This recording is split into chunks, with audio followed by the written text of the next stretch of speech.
Hello, my name is Benjamin Anfield Johnstone, and this is my lockdown vlog edition number 2. So, a couple of things that I'm going to be talking about. Michael Jordan, the GOAT, officially. The Championship releasing their fixtures that will be shown on television so they can complete their season. Rugby Union and the decision that they're potentially looking at. And an article I saw in a national newspaper in the last couple of days regarding a couple of clubs who have got a bit of trouble on their hands with regard to their status of staying as some of the top clubs in the country. But first things first, I think it's only acceptable to start with the greatest of all time, and that is Michael Jeffrey Jordan.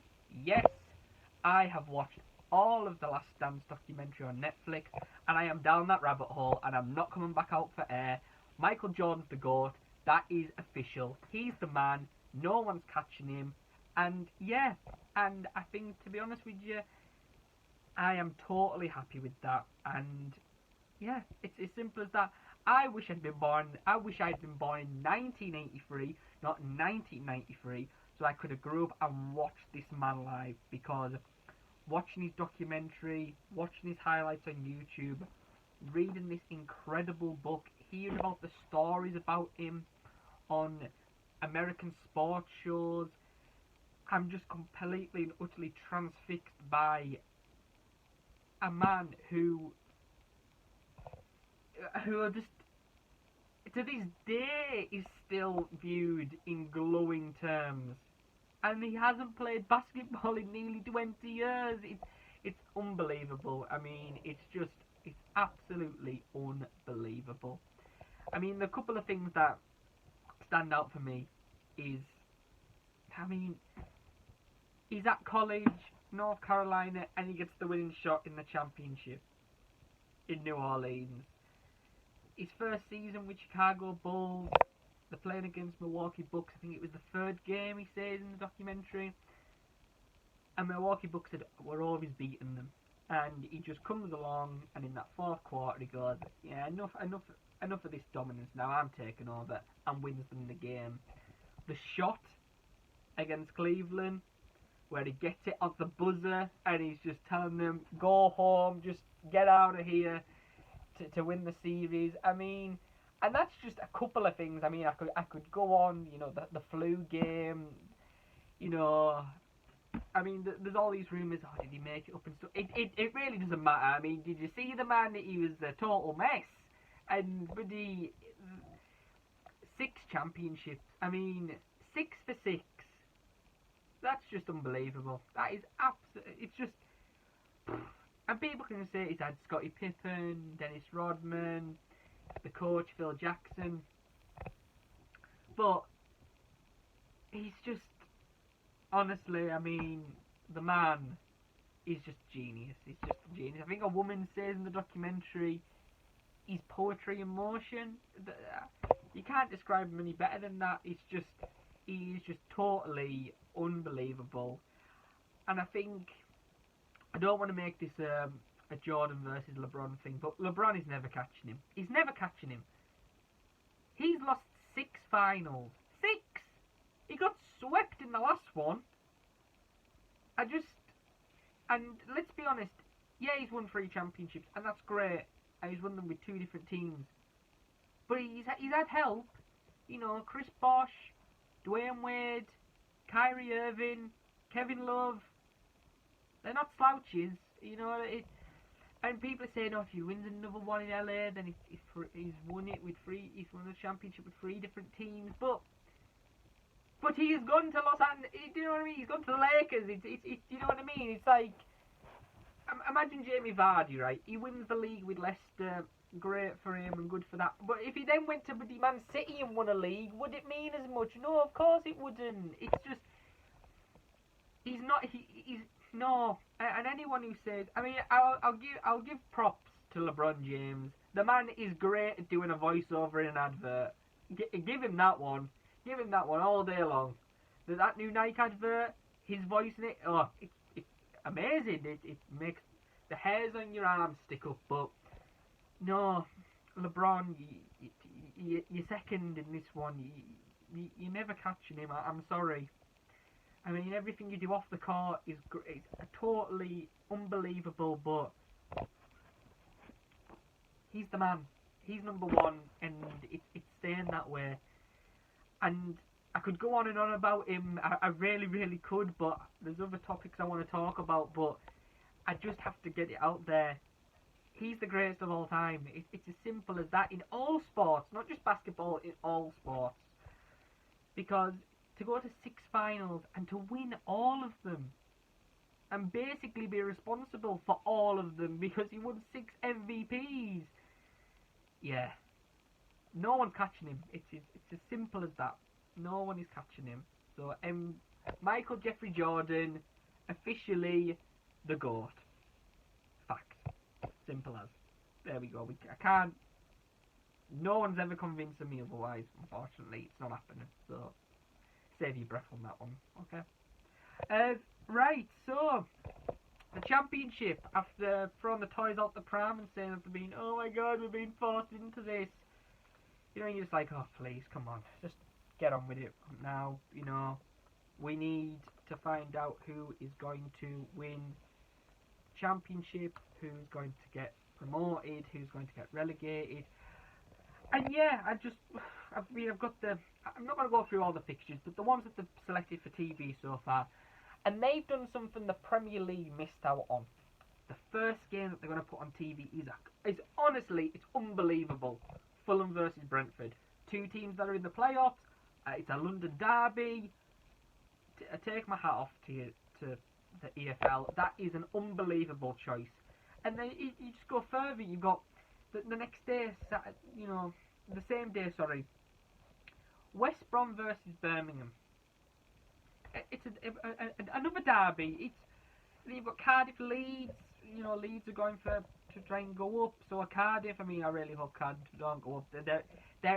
It's no point Cardiff coming to the Premiership. They come up, they're awful, and then they go back down. It's like, oh, there you go. If you experience 38 games, they don't put up much of a fight, and it's just a joke. And the only reason why it gets a bit of story because the Welsh, and it's good to see Welsh teams getting into the Premiership. I mean, I miss Swansea being in the Premiership, to be honest with you. For a while, I hated them being in the Premiership because I was just like, they're just so annoying. You just couldn't beat them. Well, Liverpool really struggled against them for many times. But yeah, I think that's kind of really the only reason why it gets a bit of. But then further on, we've got Brentford, West Brom. That'll be a brilliant game. That will be an unbelievable. And it's on a Friday night as well, but that'll be great. Preston, Cardiff, another good game. Leeds, Fulham, that could be the game of the season. Bristol City, Sheffield, another good game. Bristol City hoping to go up. Nottingham Forest, Huddersfield, that would be a good one. A team that's aiming for promotion. Huddersfield are starting to steer the ship around with Dan Carley in charge. Millwall, Swansea, which could be an interesting one. I mean, it would be utterly hilarious if Millwall got promoted and West Ham got relegated. That would just be bizarre. Preston Derby, that could be another good game. And then Hull Middlesbrough, that's a relegation. So the EFL need to make sure that they get a bit of attention during this, because the Premier League is going to be taking so much focus. Those fixtures are, I take my hat off to you, because they are some corkers. I'm looking forward to watching a good amount of them. But that Leeds Fulham game, mark my words, that could be the game of the season. I'm telling you right now. Leeds Fulham, Saturday, June 27th. That could be game of the season.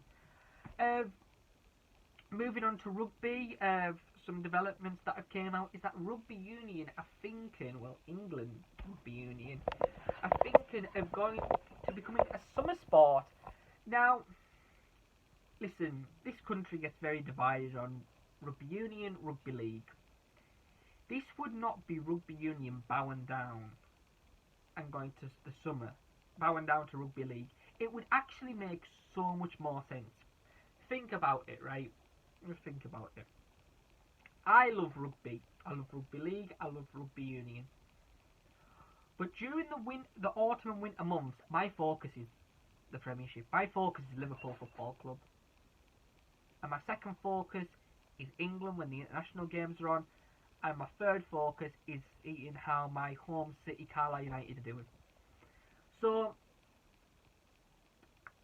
yeah, I just think turn it to a summer sport. I think no postponements because obviously the weather's better. You're finally competing against rugby league and seeing. Listen, I think a lot more people would turn to watch rugby union when there's no football, when the football season's finished. Look at when the summer's on and rugby league is going on during the summer. I go over and watch Workington Town, and I like to see how Super League's going on. You know, if St Helens are playing Wigan and it's in the middle of June, I'm gonna watch it. There's no football on it. You know what I mean? I just think it would make the best sense, and I think English rugby is really in a situation they really need to start making clever decisions. And the fact that next season, whenever that's going to start, it's not going to be as good. We've now got Saracens that are going to be in the Championship, and the talk of them playing against South Africa and New Zealand, so the big players like your Owen Farrell and Maro Itoje will stay. It's just going to make a mockery of the Championship. The fact that they're not going to play these games against, your Jersey and your other teams that are in that respective league. And I think that is something that really needs to be sorted out, because I truly believe that people will switch off from it. I mean, I went to go and watch Saracens a couple of times and stuff like that, and they are by far the best team. The status, the players and everything else. Yes, they're now getting punished, and that's a separate issue. But I'm telling you right now, the move to the summer, it would be the best thing for them. The RFU have made some silly decisions, not taking up the opportunity for Amazon Prime to do a documentary series about them. When we just got to a Rugby World Cup final, yes, dismantled by South Africa, but not the point. That was a lot of money missed out on. And you've seen the all or nothing ones that they've done with the NFL teams are amazing, and I have to say this, the Manchester City one was incredible to watch as well. And I believe they're doing the one about Tottenham, so when that finishes, that'll be good to see, especially how it'll be finished. I mean, I take my hat off already to the guys who've got to edit that, with the coronavirus stuff, because that'll be included in it for sure. So that'll be really, really good to watch, mark my words. But yeah, missing out on that, and yeah, I think it would be best for them, to be honest with you. I think people need to realise football is king in this country. It is. And your other sports, go for the summer. That is your opportunity. That is your market to really grab people's attention. Tennis, Wimbledon, cricket, rugby league, rugby union. You have summer, let football have autumn and winter. If this decision goes ahead, I will be the first person to go, well done, because that is what would be best. I went to go and watch, European Cup final, Saracens Leinster in Newcastle, and it was in May, and it was nice. The weather was great, and everything else in the atmosphere. Imagine that for just regular games. It just because I went to watch Saracens play. I went to watch them play Harlequins at Twickenham Stoop in January. It's cold, it's horrible, it's miserable. I'm looking at my watch thinking, Liverpool play Shrewsbury in a couple of hours. I just want to get into a nice warm pub and watch that.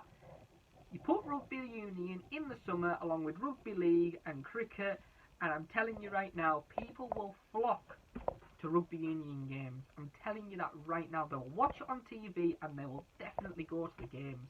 You move it to the summer, you are really making the right decision. So that's my opinion on that matter. I really hope it goes ahead. It would be a brilliant decision. I'm telling you right now, they will not look back on this. Just look at it when the British and Irish Lions tour was on in the summer. Pubs are packed. Pubs are packed. The last one, when we played New Zealand, yes, it was an unbelievable series. I was in a pub in Carlisle. It was packed. It was packed full of people at 8 AM watching that. Rugby in this country can make a massive decision if they change the sport to a summer one. I'm telling you that right now. They have to do it. So fingers crossed they get that decision done. So I really hope so. And finally, the last thing I wanted to discuss was something that I saw in the Daily Mirror this week. I can't remember what the journalist is called, so apologies, but it's in the Daily Mirror. And it was debated that Tottenham and Arsenal are now not big clubs. And to be honest with you, I thought about this for a while, and it really dawned on me. No, they're not. No, they're not. They both play in London. Okay. They both have massive big stadiums. The Emirates Stadium, unbelievable stadium. I've been a couple of times. I love it. I haven't been to the Tottenham one yet. I was looking forward to go and watch the Saracens play there in March, but obviously when coronavirus impacted the country and the world, you know, that got knocked on the head. And I was looking forward to going to watch Miami Dolphins were going to be playing there this year in the international season, the NFL, but you know, obviously again they've decided, the NFL, to just keep the games in the US. And people can go, oh, but look at the stadiums. New York Jets play at the MetLife Stadium in New York. They're not big. No one talks about them, unless there's a bit of controversy, which is very little. You know, and pardon me. And regards to Atlanta Falcons, they have an unreal stadium. It just hosted the Super Bowl in 2019. They are the third best team in their division.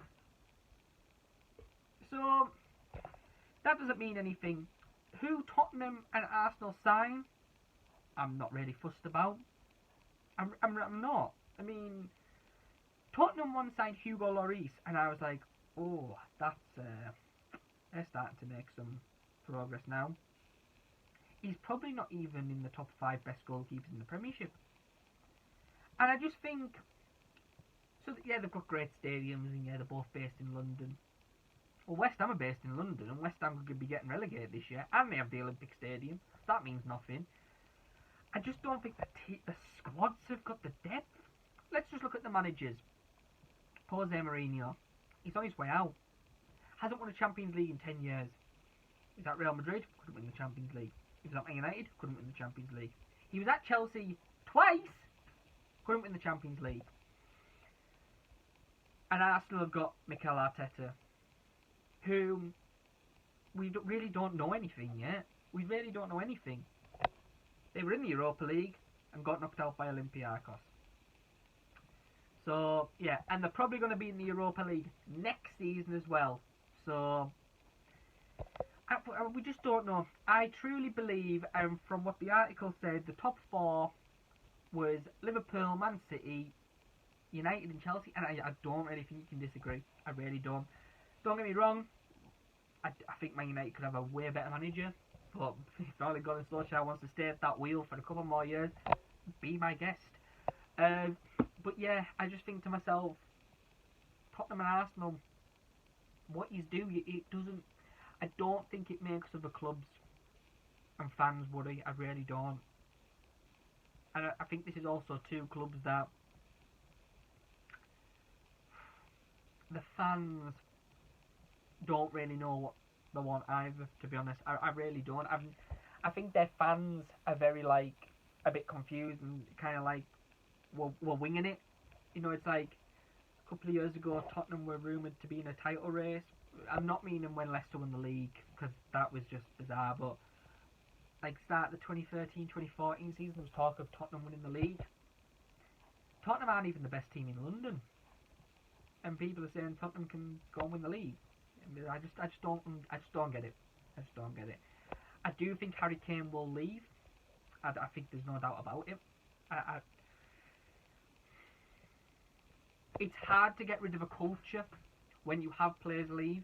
Trust me, I've seen it being a Liverpool fan.